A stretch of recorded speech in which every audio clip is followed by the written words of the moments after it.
Welcome into another episode of Tailgate Talk SEC. I am Will Thomas, and today, as we continue our transfer portal series going through the entire SEC, we are on to Kirby Smart's Georgia Bulldogs. Now, the Bulldogs really had significantly less portal movement than a lot of other teams in the country and really in the SEC. They only had 14 guys transfer out and only brought in 9. So that's really, it's 23 total players, but it's much less attrition, much less turnover via the portal that you're really used to seeing in this day and age of college football, which really just speaks to, the culture that Kirby Smart has built, the standard that he holds his guys to, but also how much they have bought into that standard. They're not getting chased away by what he demands of them. They're sticking around and getting it done. So that really does speak to why Kirby Smart is, in my mind, one of the best coaches in the sport currently right now. But let's go through some of those guys who did leave, who might factor in to this team this year. But Jordan Thomas on the defensive line, he was a freshman that I was very, very high on the defensive line. So because of that, I was kind of surprised to see him leave Kirby Smart.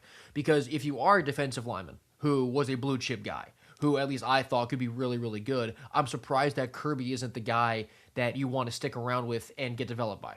So in my mind, that means that maybe he wasn't quite living up to his 5-star rating, whether that was on the field or maybe off of it. Maybe he didn't quite have the mentality that Smart wanted in a 5-star D lineman. But Jordan Thomas, a guy who I thought would develop into an absolute monster, he has left. And so did Jonel Aguero, a safety. He's also a younger guy. He had 39 tackles and an interception last year.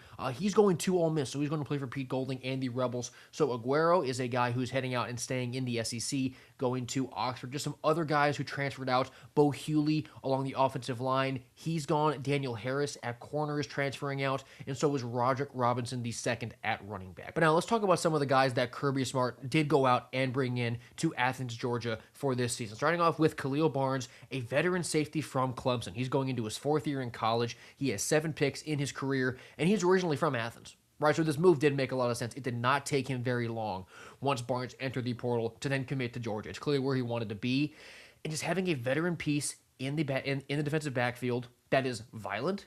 We know we know he's a bit of a ball hawk.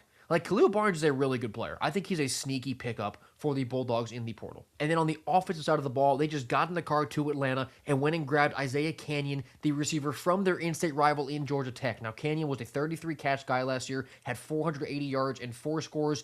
He's 6'4", 215, so he's really that big-bodied outside guy that Georgia will have.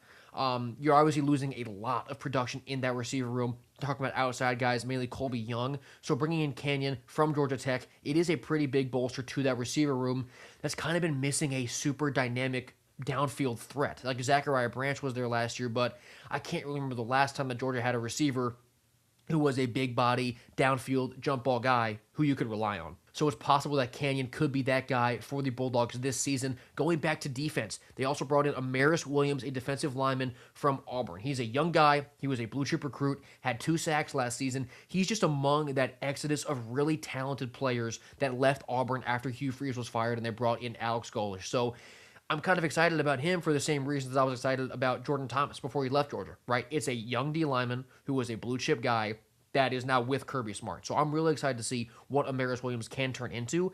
I think this guy profiles as an absolute monster on the D-line. And now that he has Kirby Smart and his staff coaching him up, I think he'll develop into quite the player. And the last guy I wanted to highlight was Dante Dowdell, the running back from Kentucky. This is his 4th school in 4 years for Dante. He went Oregon, Nebraska, Kentucky, and now he's at Georgia. He had 112 carries for 560 yards and 3 scores last year in that Kentucky offense that didn't really have that much going on. But he's just a really good depth piece behind Nate Frazier. I do believe that Dowdell will not be the running back one. He'll obviously get a good bit of carries given how talented he is, and Kirby knows him well. Being at Kentucky, he's played against him a few times. So Dowdell will be there as a good depth piece in the backfield. They also brought in like Gentry Williams, the safety from Oklahoma. They brought in Bryson Beaver, the quarterback from Oregon. He's a good depth piece there behind Gunnar Stockton, just in case things go poorly health-wise. Jamarly Riddle, a safety from Eastern Carolina. He's coming in. So, like I said earlier on, Kirby didn't bring in a lot of players. He only brought in 9 guys. So he's not relying on the portal at all. He's relying on how he's recruited out of high school, and he's simply using this portal to supplement needs. Like at safety, bringing in Khalil Barnes. Isaiah Canyon, they needed a big-bodied receiver. You needed a backup running back, Dante Dowdell. So they're not just going in there taking guys by the masses and hoping some work out. He is going in and picking out exactly what needs he has and finding the best guys for that spot. So it's a testament really to how Kirby runs this program, how he recruits, how he acquires talent.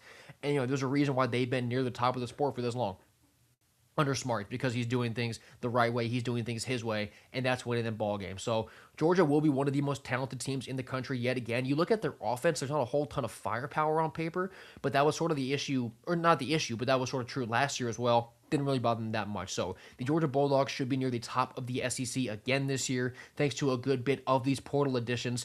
So if you wanted to keep up with these transfer portal episodes, get college football and SEC football content all summer long, subscribe to me here and follow me on Twitter. I'll be doing this every day until the season starts. But thank you so much for watching this episode of Tailgate Talk SEC. I've been Will Thomas, and I will see you next time.